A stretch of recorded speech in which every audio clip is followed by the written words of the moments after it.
What's up, everyone? Welcome to episode 2 of the Don't Stop Podcast. Here with your hosts, Josh and Oliver. This episode, we really want to talk more about the journey to playing professional basketball, what that looks like, and a lot of the parts that are involved. So, to cut this intro short, we're going to ask Oliver, what this journey's been like for you, and maybe you can share to the audience your journey. Yeah, so I grew up in Hong Kong. I was fortunate to grow up in a family where basketball and sports was like a big part of my upbringing.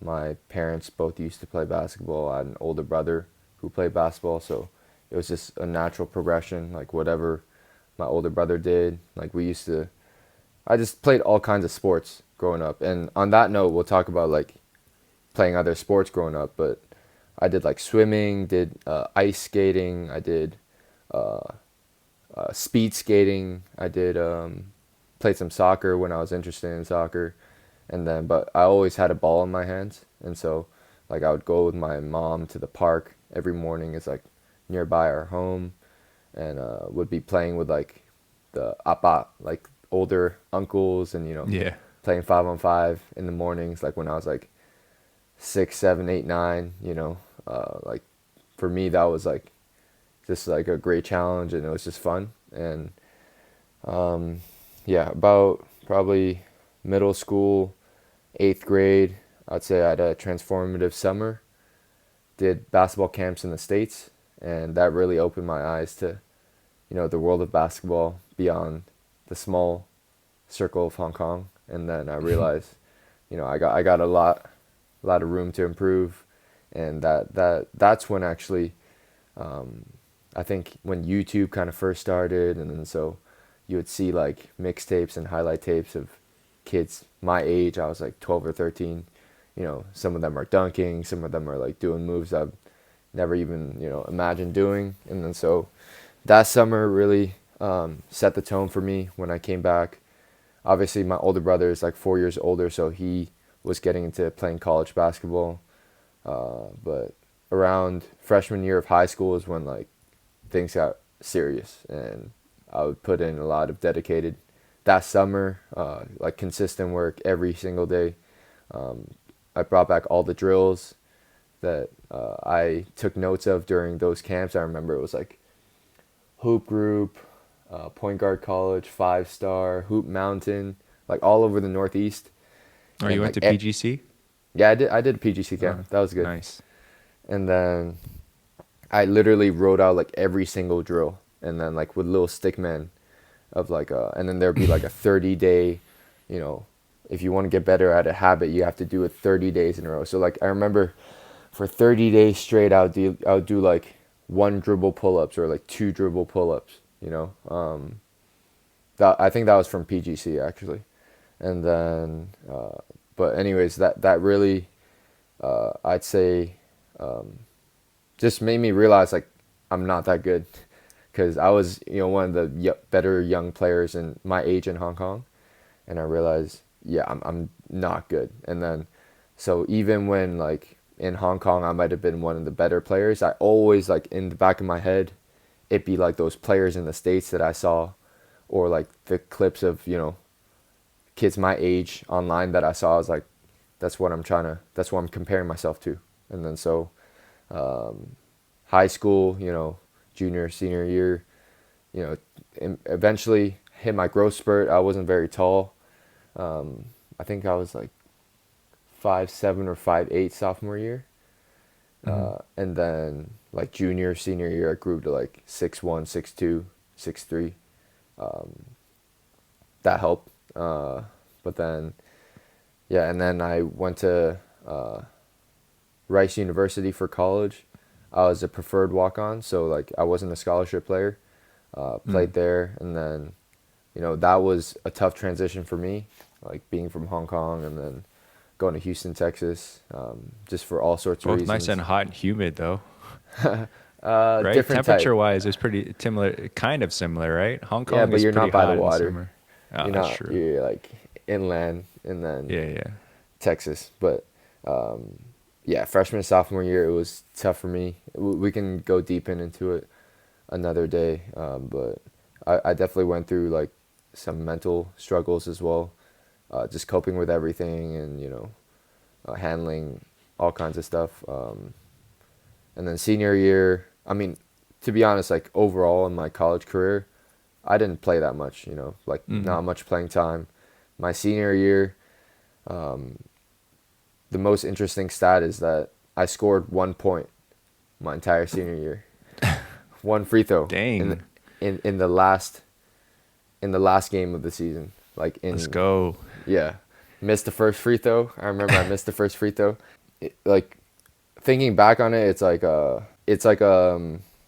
it's good to know like how far I've come, because like not many people score 1 point their senior year of college and then, 4 or 5 years later they're still playing professionally. And so I never let, like throughout my college career, certain people or, not everyone believes in you. I'll just put it that way. And so I especially towards the end and like junior, senior year, I've always had like, self-belief and confidence in what I can do, but I know not everyone does. And especially when you're going through stuff, like you need like a good support system to pull you out of it sometimes. Like I remember between like that, like there was at one point I almost like didn't want to play basketball anymore. I felt like I didn't know what I was doing. I was kind of just like drifting. I think not getting playing time does that to many players. You probably have many instances and, stories about that. And so I eventually realized that just through your work ethic and getting better can get you out of a lot of stuff, like seeing progress in yourself and like day by day. And so that's what got me out of that rut, like having a structured plan and, getting better, getting my body better, like actually seeing it get better. And then like you start to, believe that the future is bright and, good things can be done. And so, to this day, after I graduated, came back to Hong Kong to play college. After college, came back to Hong Kong to play. And then, going into my 4th, 5th year playing pro. And so I feel like anyone can, can work towards it. And we're here to kind of share our experiences to help whoever's watching, pursue whatever they're trying to pursue. I think one thing with you, Oliver, is, the gains don't stop. I think, have you ever heard of solo leveling, the anime? No. It's called Solo Leveling, and basically it's this character. There's an important like dungeon battle, but when he recovers from the hospital, he has kind of like a computer chip in his brain that gives him like quests or missions every day. And it starts off with physical stuff like push-ups, sit-ups, running, and every time he accomplishes a quest, he levels up. But then he starts training himself, and he goes from an E rank dungeon hunter to like a really high S rank type of guy. But you kind of remind me of him because you're always trying to level up the 1% parts of your life, and just whatever is in your control, you're always trying to level up. So I guess like, where did you get that? You're wearing the blue light blockers right now. Like, where did that come from, being super into like biohacking and all that? I would say junior, senior year of college. Like that's when I really, I was obviously also going to class and stuff, but, outside of class, I would be, studying, learning how to get better. I'd be listening to podcasts, like learning about nutrition, what to eat, supplements, how to sleep better. And so that's what led me to these blue light blocking glasses. And now these are actually like, I actually made these. Yeah, we'll share a link, but because eventually like I was buying so many and like gifting it to friends. Like my mom wears it every night. Yeah. I was like, I might as well just I might as Make well your make own. them. And then, yeah, I'd say junior, senior year. And then, yeah, that's when I also got deep into, training, strength training, improving my body. And like on that note, like I'd never really like prioritize like vertical jump or, measuring stuff or like trying to jump higher. Like in high school, it'd be like, when you're feeling good, I'm gonna try to touch the rim, or like I'm gonna try to, Yeah, post practice, you'd be like, "Oh, let me get 3 yeah, dunks. You'll throw it up for me." yeah. Like not structured at all, And then Yeah. I'd say towards later part of my college time, like I made it like a consistent thing, like doing different jumps off 1 foot, off 2 foot, off left, right, right, left, like different plants, like trying to get my like body pretty balanced, like left leg, right leg, like jumping, all types of ways, and yeah. So one thing that most people who follow you, they know you like to track with index cards, which is you're like the Chinese kid memorizing the vocab words, and then Oliver uses like the ring, like a ring to keep all his index cards of all his workout. Yeah, like I have one index card that shows that I write like for everything I do every day, like not just training, like the content, things to do, and then here's like an example of like a training day. It'd be like court, this was a team off day, so it was like ball handling, shooting, finishing, and then yeah, it gets pretty specific, like back squat, eccentric pause, 5 sets of 3, like working sets, and then B series, C series. So yeah. So, I mean, I think that the takeaway for that is tracking your progress over time, and then also having metrics that you are tracking. And I think that's like really important for any athletes or players who are listening right now. It's being able to measure progress over time, and that doesn't always have to be numbers wise, right? So it could be qualitative. I wasn't able to get this low, or my lower back always hurts after I play pickup. Like if your lower back isn't hurting, knee pain. So there's different ways to track a player's progress, and it all kind of depends on the player's goals, right? So obviously there's the weight room, things that you can measure: vertical jump, broad jump, how much weight they're lifting. And those are kind of very, I guess those are very easy to measure. But then on the basketball court, those can be a little bit harder. So for me, for some of the players that I train, I think obviously like stats at the end of the season are what we care.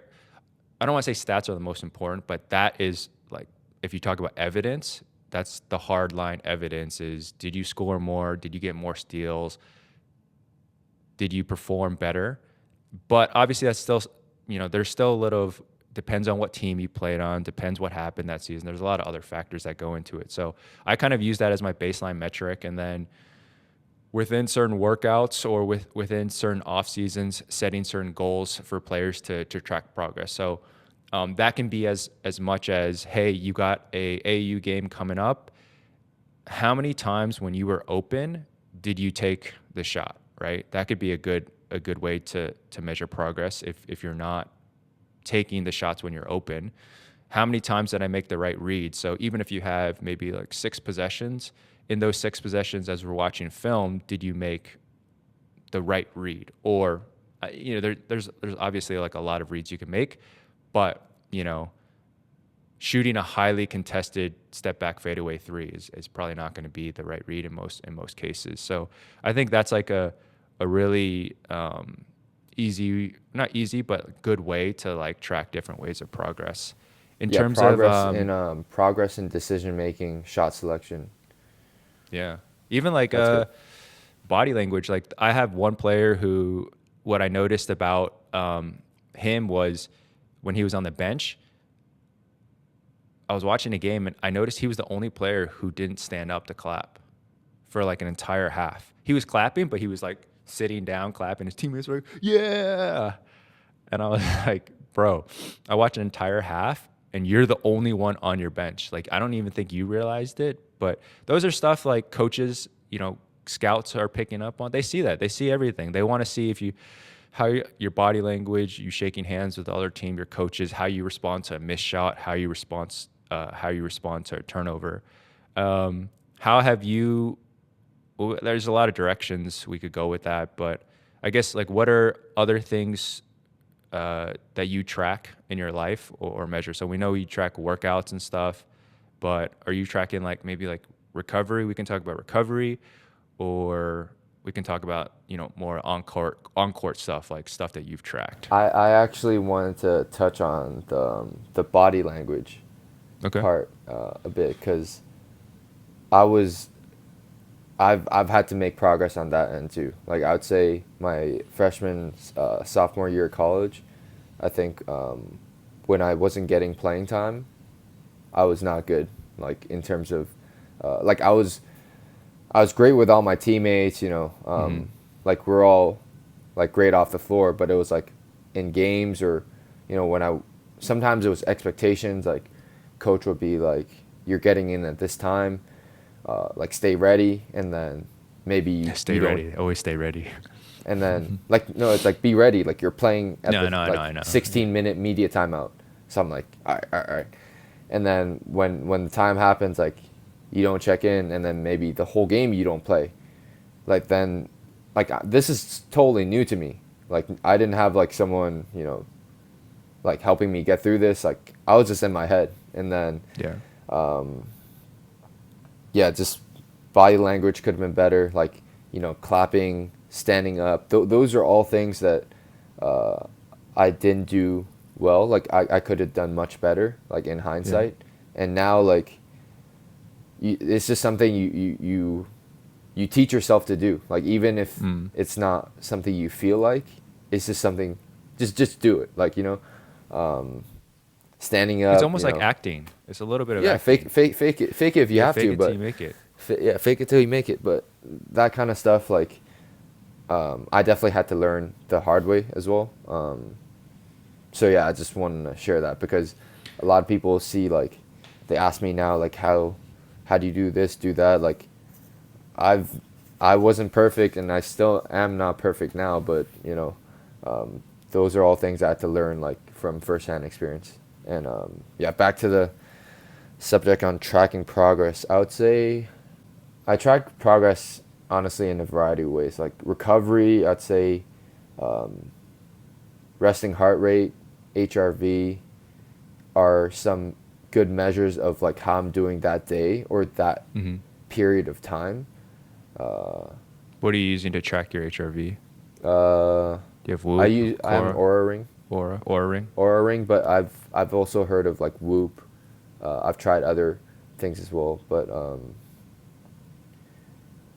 I think that kind of stuff is helpful, but it's only helpful if it like it makes you improve your actions. Like if it makes you sleep earlier, or that's one of my big things is sleep quality, and then also not eating too late, because sometimes eating dinner too late digestion. That really like makes my resting heart rate like prolong, like stay up. That's one thing I do for recovery, or track recovery. But I'd say even if I didn't have like the best night of sleep, next day if the sun's out, I get some sun, take like a 20-minute nap, like I'm good to go. Or like I don't beat myself up over some metrics in that sense. I think that's really important, because like I had Whoop when it first started, and it tells you green, yellow, red, but as a pro athlete or someone who's training, just because it says red, you can't be like, yo coach, can't practice today, like can't get my left in today. And so for a while, actually I stopped using it for a while, because I hated that like because if you see red recovery, I felt at the time it influenced me in the weight room. Like if I lifted something, I'd be like, oh, of course it feels heavy today, I'm red. And actually there were some other unique experiences I had where some days I was green but felt like trash, and so the important thing is that it's just a data point. We're just collecting different data points, and we use it, as a trainer, I use it to maybe influence about maybe intensity of the day, but I don't, like when I go to the session, I don't let HRV dictate, I guess like how hard I go per se, like in the workout. I will let it dictate, like if HRV is heart rate variability. It measures the variability between consecutive heart rates, and basically the higher score you get on an HRV indicates that you're more in a parasympathetic state, which means you're more in a recovery rested mode. The lower the score, that means you might be more in a fight or flight and a little bit less recovered.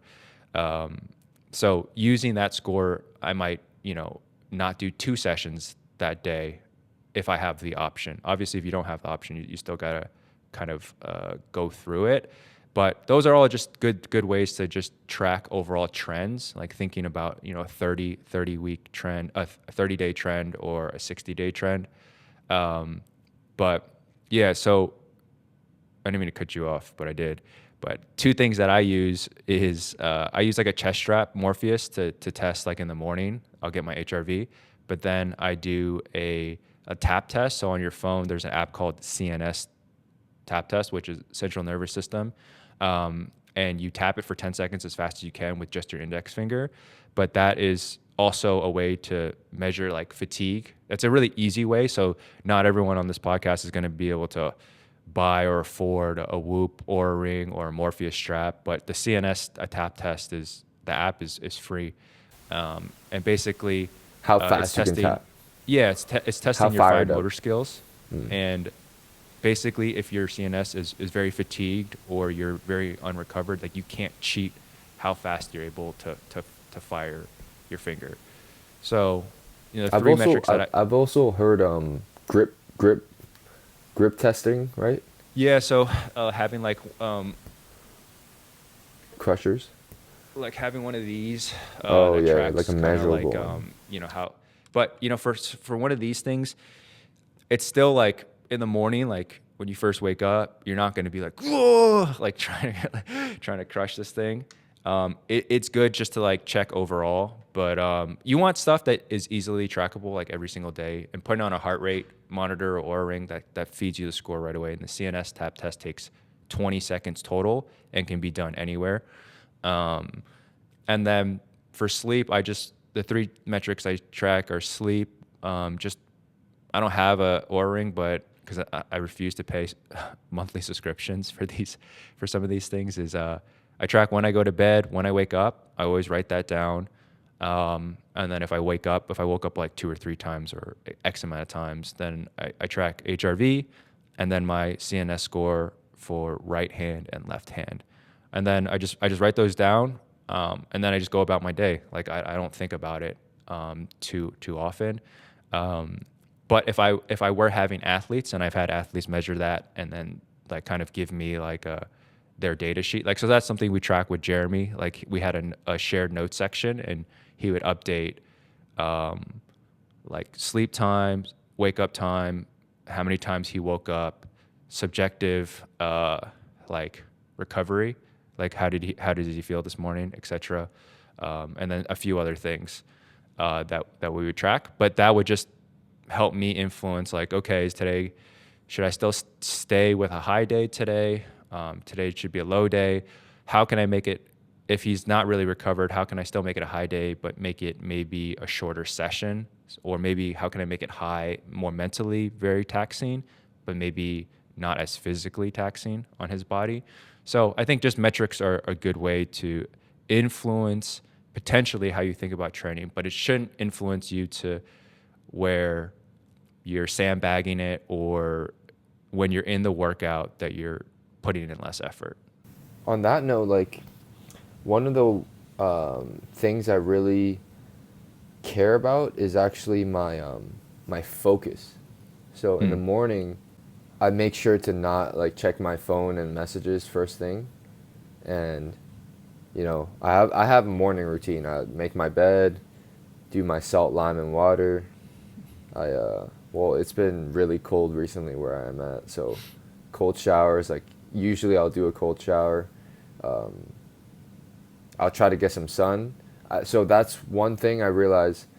If I didn't have a great night of sleep, if I can get some sun, like whether like 10, 15 minutes, that really like, charges me Boosts. up. Yeah. Really kind of mitigates like any, sleep deprivation, just helps energy levels a lot. And I think, like I say that, and then like recently there was one day like I just was like on my phone and I was like, shit, like what am I doing? And then I could feel like my energy and my focus just like sap away. So it's like I try to be perfect in that sense, but that's another thing is when I'm not, I try to catch myself. Yeah, and then on court, you can also track progress. Like, I mean, shooting, there's all kinds of shooting drills. I mean, you definitely can track those. In game as well, like maybe it's a footwork or it's a situation where, like you said, if you shot it and like it might not have gone in, but if it's a shot you've never shot and you've been working on it. It's a game rep, yeah. Yeah, even if your intent to shoot was there, that's progress, even if it didn't go in. I mean, one thing I was tracking with Jeremy was after the Linsanity Knicks year, one of the scouting report things was he has a weak left hand or can't go left.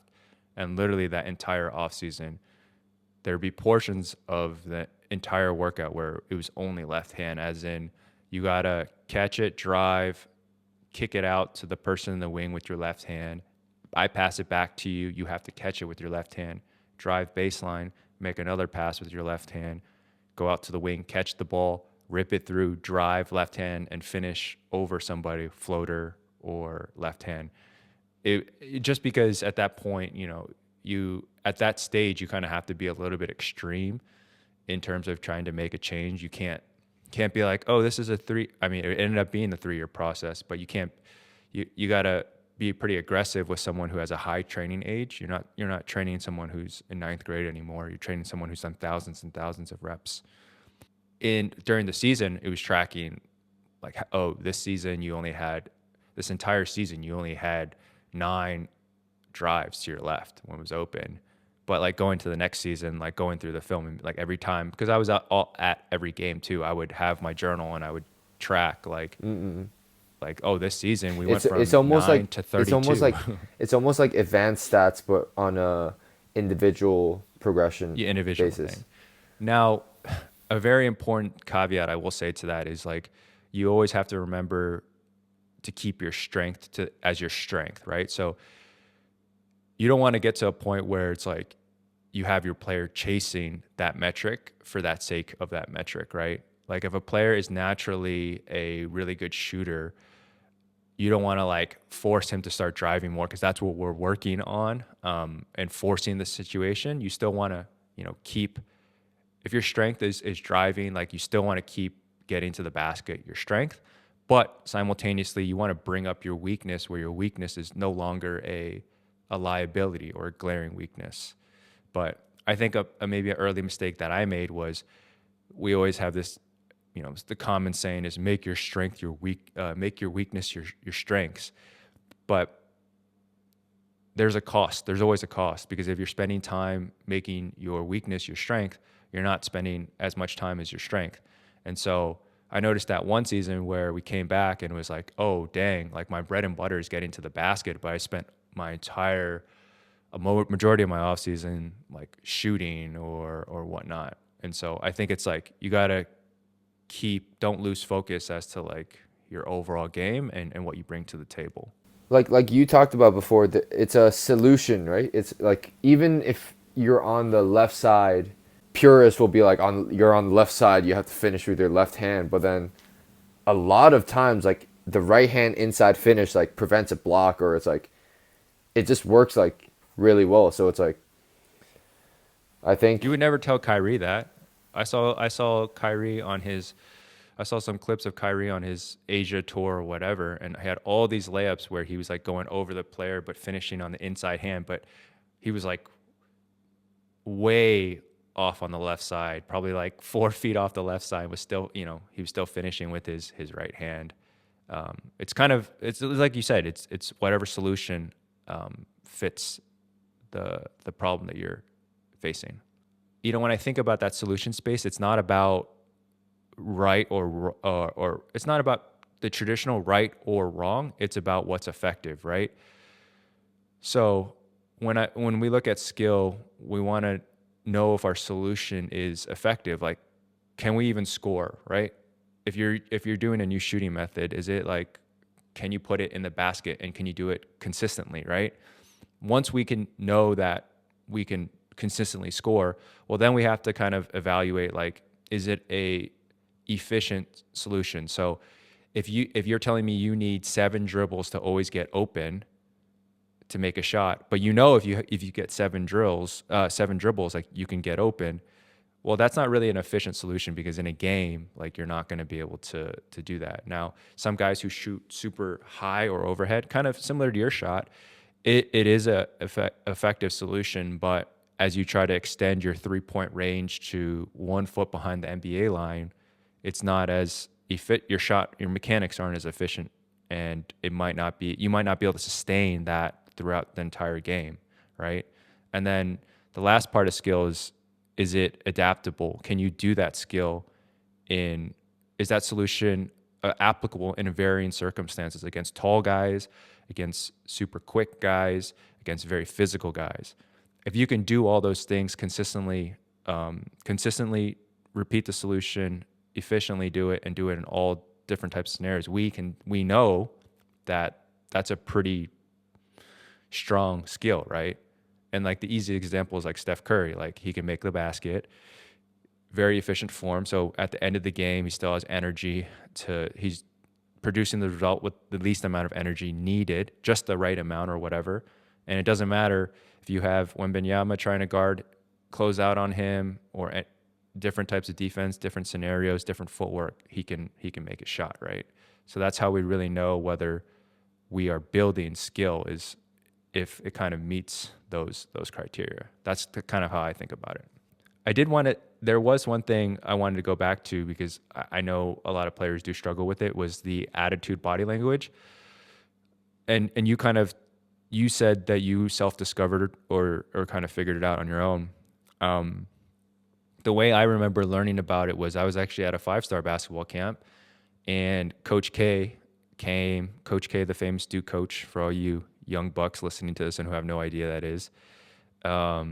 He was speaking, and he was talking about the recruiting process when he recruits a lot of his high school players. And he was talking about, they would look at, how the athlete treated his parents, how did he treat his mom, his relationship with the coach. They would go to the games and purposely just have people looking at body language, how they responded to missed shots, how they responded to turnovers, how they are interacting with their teammates. And so that always stuck with me subconsciously. I don't know why, that I always just pretended when that was someone this? When was this for you? Bro, this is, so I had to have been in 8th grade. It was like 1999, Okay. 2000.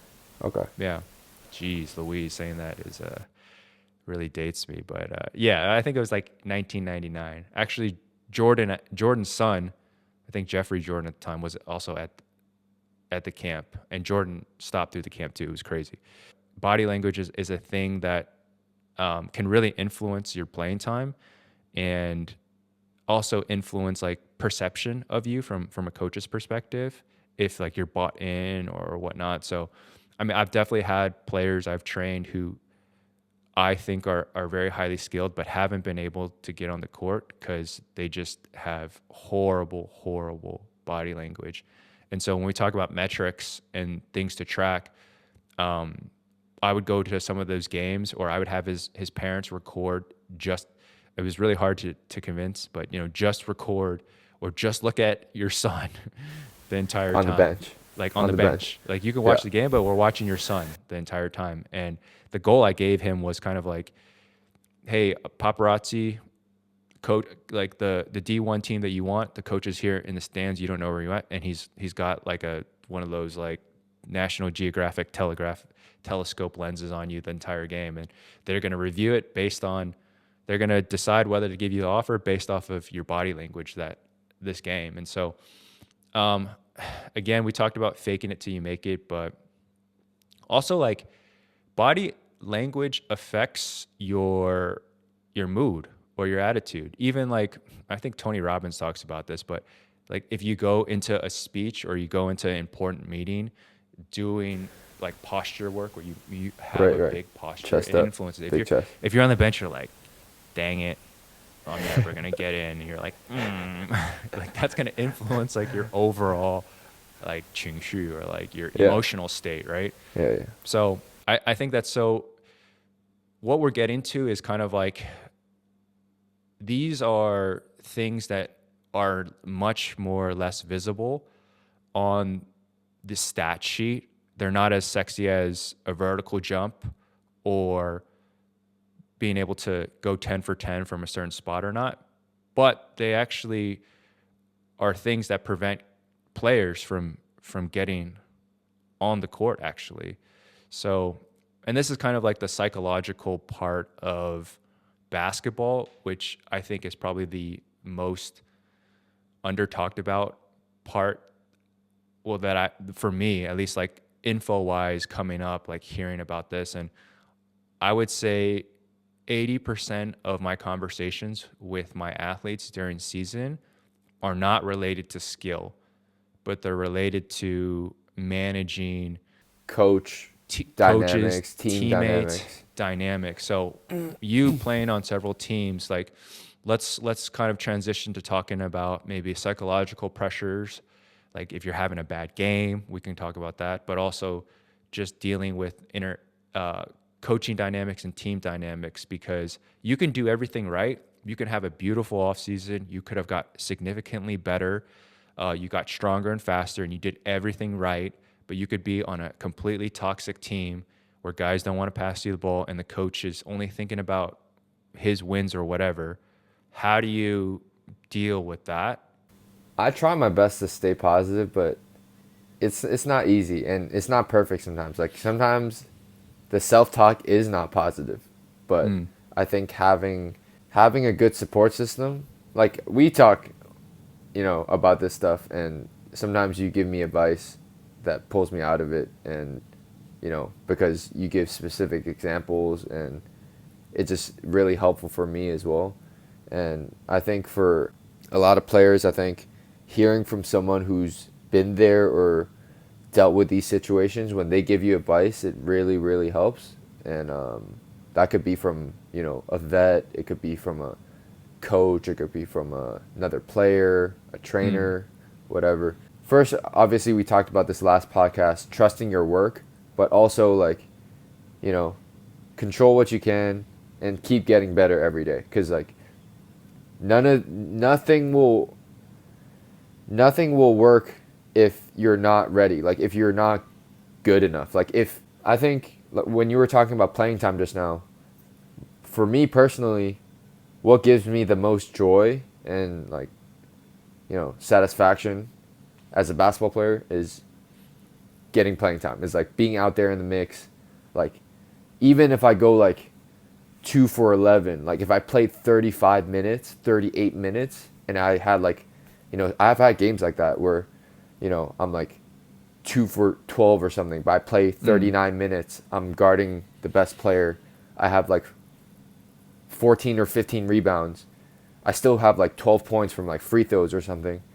I feel like, I'm like, man, if only a few more shots went in. But I was out there in the mix. Like I felt like I was in battle. I felt like I actually contributed, like win or loss, usually hopefully win, but minutes give you a sense of like you feel like you did something, basically.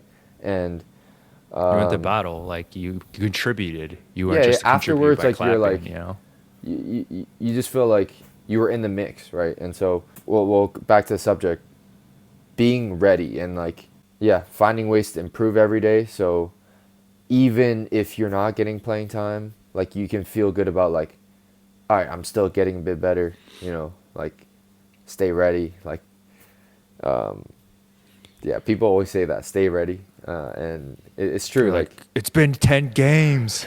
I've been ready. yeah, it's just finding ways to stay positive. Like, also another thing, like being grateful, like playing Yeah, the for game of sure. basketball, like it's an orange ball, trying to, put it in the net. Like for me, I'm getting paid to do it. Yeah, like It's a privilege. Let's be it, honest. it It's a privilege to play it's a basketball. privilege. Like, Yeah. and it means so much to you when you don't get playing time. The stress is almost as though like fight or flight. You're in a fucking jungle. Like, it's the same hormonal probably response in the body, but it's like Mm. it's just basketball. But I think finding ways to remember that. Also, another one is like remembering how far you've come, like from where you've Mm. been. I think with the minutes thing,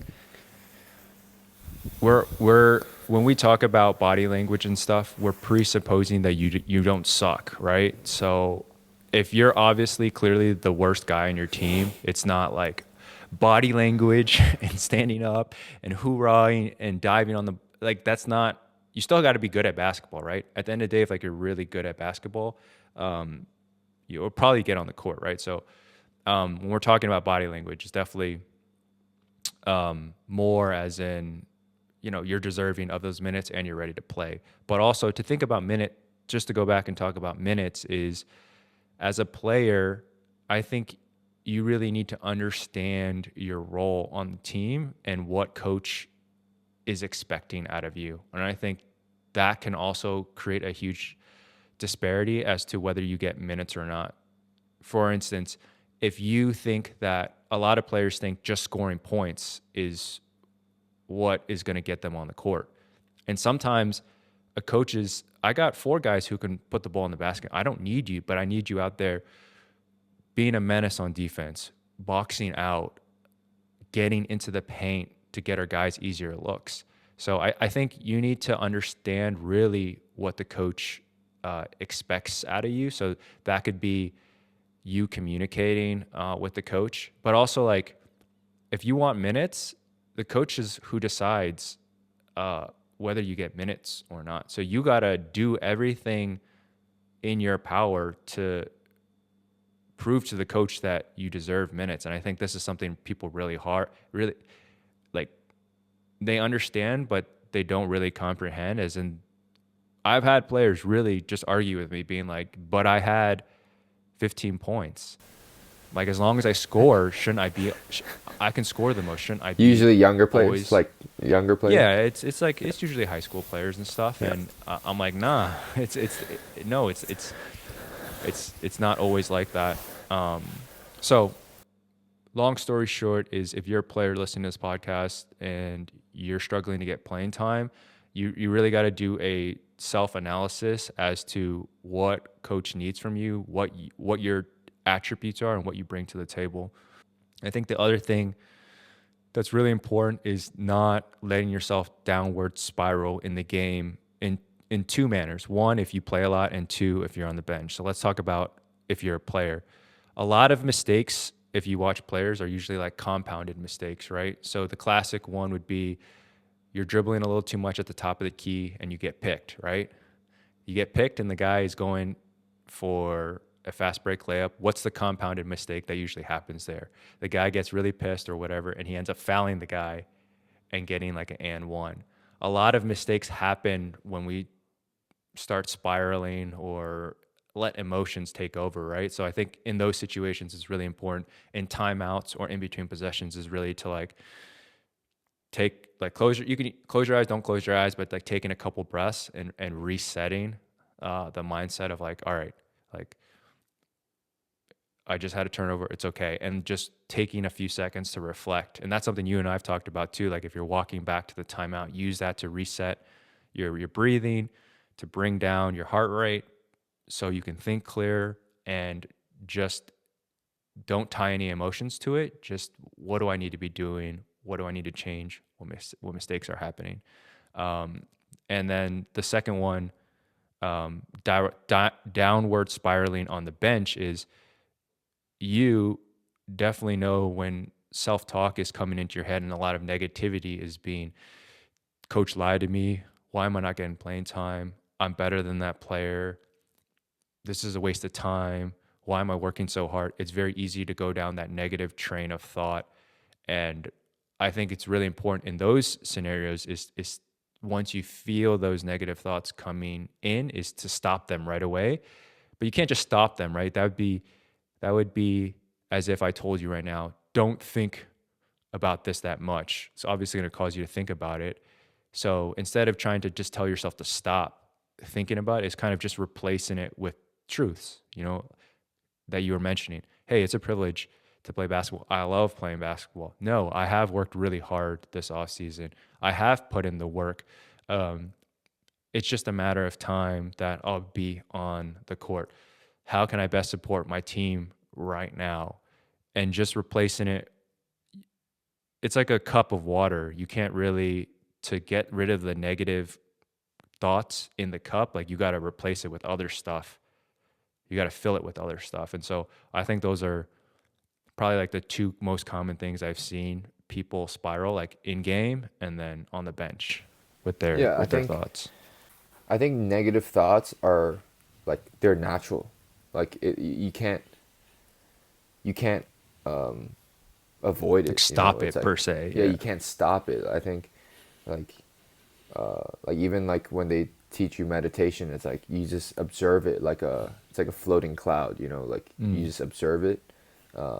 For me, like putting in work after the game, or putting in work outside, sweating, like even like stuff like sauna, like has a physiological effect. Like after all of that, you just feel better. Like you're in a better state of mind. You're in a better mood. So it's like, I know this because, how many times have I not played up to expectations, or, expectations I set up for myself? Like, I'm not gonna lie, probably most of the time, right? So it's like, even if you had like a decent game, like someone might think, oh, you played pretty well. Like in your head, you're like thinking like, oh, I should have done this better, that better. That's why like I make it like a part of my routine where after a game, how many minutes I play, I always get my post-game lift in. I always, get my extra work in. And so I know that I trust, and I know that after that, I feel better. After that, I get my food, shower, if I can sauna, I'll sauna, like sit there with my thoughts. I think that's really important. Like just being there by yourself, like no phone, nothing, just like your own thoughts. Like what, like just think of, you don't have to like just let it happen. Like these thoughts of negative thoughts, they happen, and then you just observe them. For me, another tool is journaling, like writing it out. Like what negative thoughts am I having? You can write encouraging thoughts to yourself, like like gratitude, being thankful for the position you're in. Like once you write those things out on paper, it just changes everything. Like yeah, like it might not be ideal, but how many people would like die to be in your position? Like they see where you're at, they're like, they want to be where you're at. Or not to say that that's like how you need to think all the time, like, but it's just finding ways to keep like general positive outlook on life. When you were sharing your routine in the morning, no phone, you make your bed, you try to minimize distractions so you can kind of get into deep work, but also give yourself time where you're not distracted, right? And when you're on your phone, when we are on our phone, it encourages that dopamine hit where we want to keep scrolling, and a distracted mind. And while you were sharing that, it kind of made me think about why that's so important. Well, one, you kind of talk about routine, and I'll get into that in a second. But if you're not able to, I think when you're doing that morning routine and you're forcing yourself to be in deep work and deeply focused, you're being present in the moment and not just like constantly distracted. You're focused at the task at hand.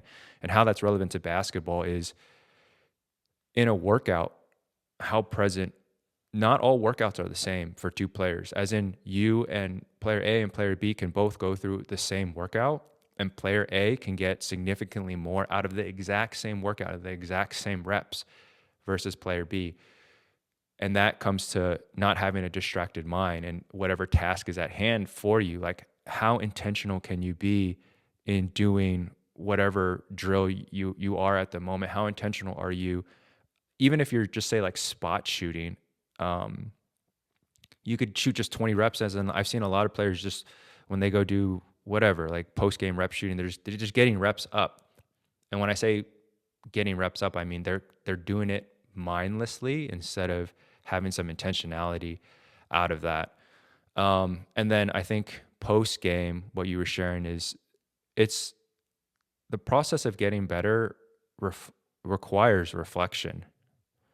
And I think it requires deep reflection, right? And so if post-game, everything's fresh in your mind, you're just going on, Instagram, or you're going on social swiping, you're not able to fully reflect on what just happened. And actually I think a lot of improvement happens in reflection, right? So maybe we don't talk about today, but like why this is why watching film is important too, because it helps you see things that you might not have seen in first person on the court. But next time you go on the court, you'll have kind of eyes open towards, oh, that's an area that it'll help you search that area on the court that maybe you weren't looking at before, whether it's, weak side or whatever, right? Yeah, and so I think this act of constantly being present in whatever you do, that's something I tried. I struggle with too. It's like if you're eating, you eat. If you're reading, you're reading. If you're texting your friend, you're just texting your friend and multitasking is fake anyways. You're just task switching really quickly between two things, right? And you're not really getting anything done. So I think if you're a young player, if you're in the workout, just focus on the workout. If you're lifting, be very focused on your lifting. If you're doom scrolling, then just doom scroll. Like, be focused on doom scrolling. Don't be trying to like do homework and doom scroll. Like, set 5 minutes aside to swipe or whatever you need to do, and do that, and then come back focused, right? So I think if you can just exercise or build this muscle of being able to focus, concentrate, and being intentional, just that by itself, you can surpass a lot of your peers over time. And I think that's what you're doing. You're just like, you talk about it, you're like, I'm just trying to get 1% better, compound interest, Kaizen, right? All that kind of stuff. How can I just keep compounding to get better? But that's really how you catch people, right? Because 2 years later, they stayed the same, but you are a completely different creature or player. And change happens over time. Like, it doesn't happen over one off season. I can't tell you. If it was that easy, then everybody would just get better, like in a linear path. And getting better is not linear at all. It's undulating, right? But as long as you're trending up and your baseline you're continuing to raise your baseline, that's what getting better. That's how like you become great. It's just over time, you just keep stacking, right? Like, what's that quote? Like, every challenge or every obstacle is an opportunity to, just improve. I mean, it's been paraphrased, but We quote in Art of War. I don't know what I'm quoting, but I know it's like in every challenge or, in every adversity, it's actually an opportunity to improve. Like, say my situation now, if I'm not, getting playing time, well, one, maybe it's maybe just only a matter of time. Just, like, be patient. That's another thing. Like, sometimes it's not like, oh, do this and that will happen. Sometimes it's just, clapping more isn't going to miraculously get you playing time. Just be patient, like, Yeah. it will come. Like, just trust it. But say another specific thing we've been talking recently, like off-ball cutting. Like I've been doing a lot of film study, like outside of the court, like, studying not just, NBA players, or just like say out of the deep corner. Like I've never really played out of the deep corner, like ever. Like I have a tendency to, when I'm in the corner, I want to like drift up. Like I slowly just drift up. But then being comfortable there, like even recent like shooting, like I'll shoot like literally in the deep corner, which is actually a very different look, like from the corner and then deep corner, where it's like like the slightly backboard, over the backboard, slightly behind the backboard. So it's like, if like it's just different. Like left corner and the right corner is a different look as well. So it's like, for me, learning to operate out of that, it's actually, so for me it's like my situation, hey, it's an opportunity to improve that skill, because I'm not always going to have the ball in my hands. If I have that skill of playing in the deep corner, knowing when to off ball cut, knowing when to like fake go into a DHO and then backdoor cut, because that's an advantage of mine. Is like my even practice the other day, it was like first off ball cut, I'll show you some film later. I was like, my team was like, oh, you a cutter now. Like, it's like, like I'd never really done that before, So it's like even like I'm like however many years in, like I'm learning new things, and I think just becoming a better overall player.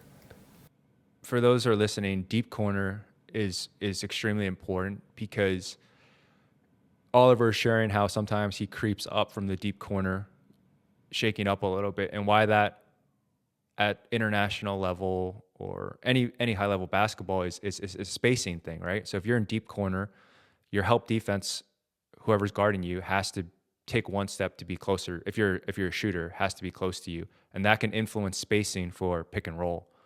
Now, at the higher levels, if you're playing with really long athletes or athletic athletes, they can close space. It's a game of space, right?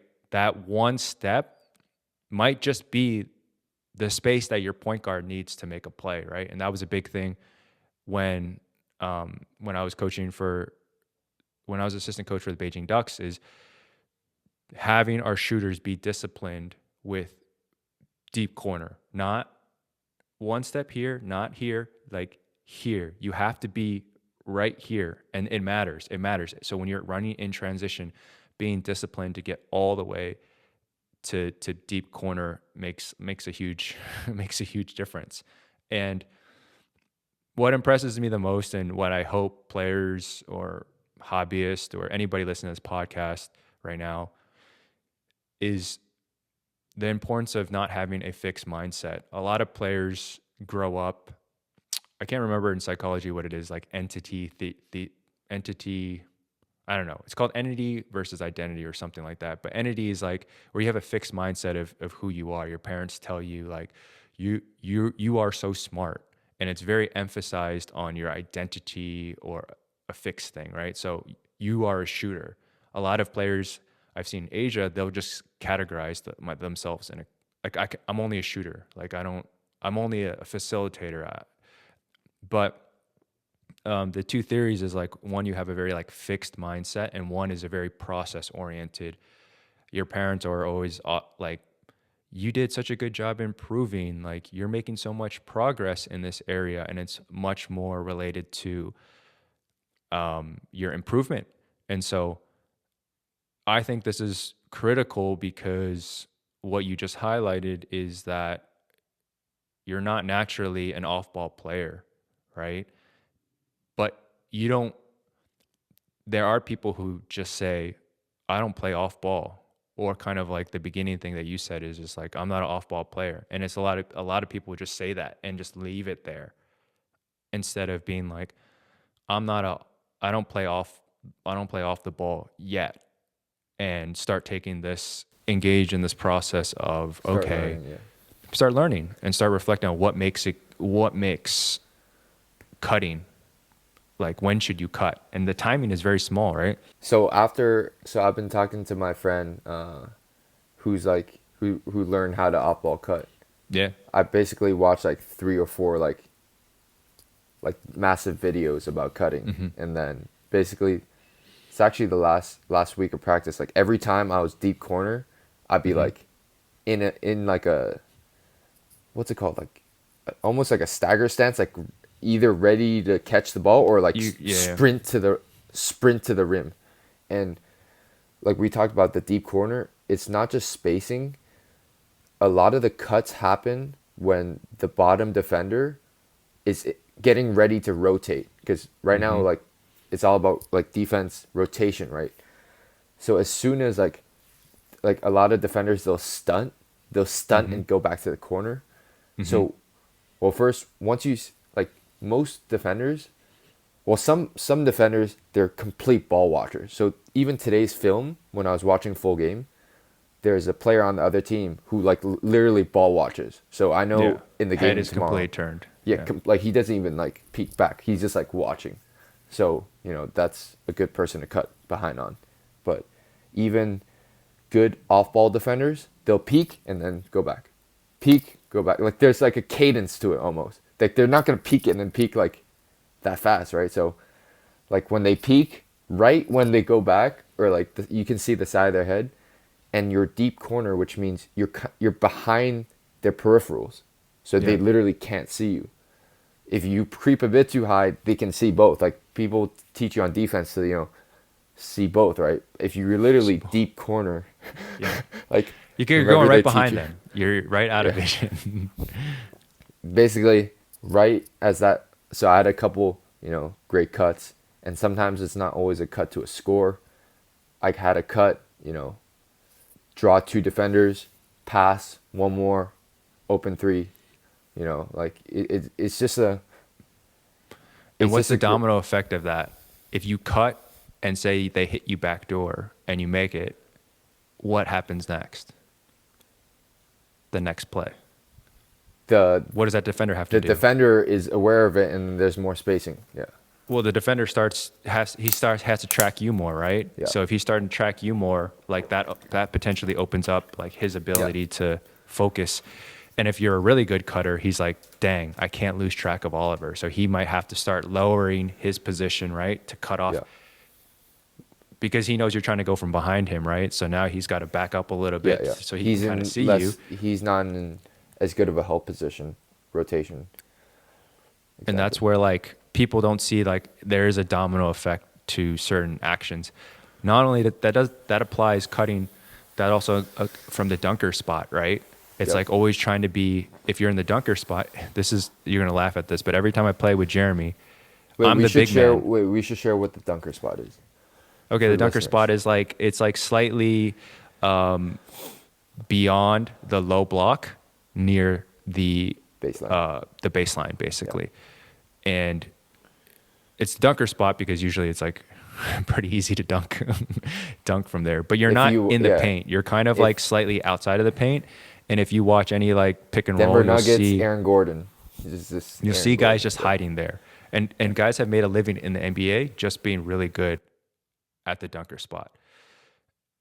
And what's funny is when me and Jeremy play pickup, I'm the big, because my elite skill set is setting screens. I'm really good at setting screens. For Jeremy, just because when I set screens, I'm always doing the same thing. I'm trying to like set a crack screen, or like approach setting a screen where the defender can't see me basically. So I'll constantly be doing the same thing. I'll be constantly like looking and trying to like keep myself out of his view, and then just sprint up and run up and then set a screen for Jeremy. But in playing the big man, I also live in the dunker spot too a lot. And everybody in the pick and roll will just like double or stay on Jeremy, and I'll just be like hiding. And right when I'll just like take one step and Jeremy will hit me every single time. So like you get layups. Pick up, I'll get like 2 to 3 layups a game just from the dunker spot, and everyone's like, who's guarding him? Who's guarding him? Like, God dang it, who's guarding him? I'll be like, well, and this is something about basketball, is like if you take away something, you give up another thing. Now, are they willing to give that up to stop Jeremy? Yeah, they are. So it's a thing that you have to kind of concede. But anyways, back to what you're sharing. I think it's just like, if you're a shooter or if you're in a certain position, don't pigeonhole yourself to that thing. Oliver, how old are you right now? Just turned 28, yeah. 28, you've been playing basketball since forever, right? Yeah. There's still learning to be done at every stage. It doesn't matter. Like it's not about getting to where you want to get, but just this continual process of self-improvement. And I think that's the whole point of, to me, this podcast, or why we're taking this time, is we're not saying that we know everything. We're just kind of sharing. We might be a little bit further along in the journey. Oliver from a player's perspective, me from, a coach's player development type of perspective. And as long as we are, our goal is to provide as much insight for you guys, and for you to take this information and iterate it and make it work for yourself, make it even better, and keep improving. So that you guys are like way further along. If you have this information, this is information that we had to go figure out on ourselves and study and whatever. But if you're 14 and you take this really seriously and you're listening to this now, like if you start implementing a lot of these things now, like, man, by the time like and you have the skill set and the physical body, like you're gonna surpass us like way earlier, right? And that's the whole point of trying to like pass along this information, or why we're doing this. We talk about having like the importance of having good mentors, and the truth is not everyone has access, to those people around them. So however we can, we want to try to help you as well. Like if you have any questions, that's why, just shoot us a message. We'll try to answer them. And we're just trying to share, our journeys are, still going, still the beginning, but we have a lot to share. And for me, I still have a lot to improve, a lot of room. You haven't hit your peak yet. You're not your 30s yet. Nowhere near. And but yeah. Cool. Well, I think there's a lot of information that we went over today. And if you have any more questions or things that you guys are curious about, feel free to hit us up, DM Oliver or myself, and we'll try to answer those questions. So thank you. Thank you for listening. Thank you. Thanks for tuning in. Thanks for tuning in. We have to speak like people are also listening to just the audio format, Yeah. So thanks for tuning in to episode 2 of Gains Don't Stop Podcast.